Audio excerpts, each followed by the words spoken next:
You hear the defense secretary question the will of the Iraqis.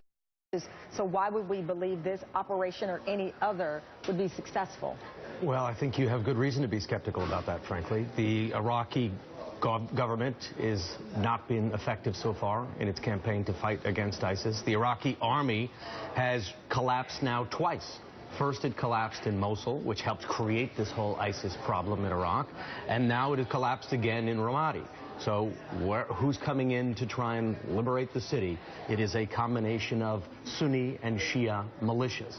Sunni and Shia militias that generally hate each other, have different opinions for what should happen to Ramadi once ISIS is pushed out of it.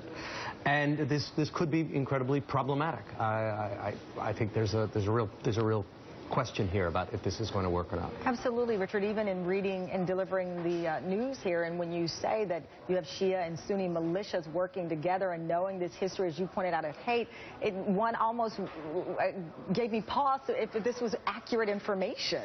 It's almost a laughable strategy, frankly. Well, Richard Haas a couple of days ago on Morning Joe said it's like trying to put out a fire with gasoline.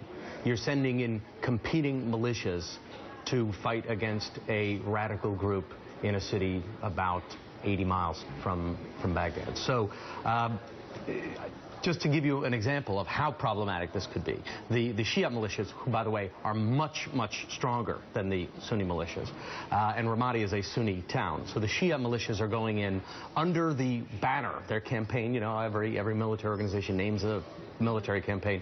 Their military campaign is in the service of Hussein, which is a Shia martyr from the earliest days of Islam.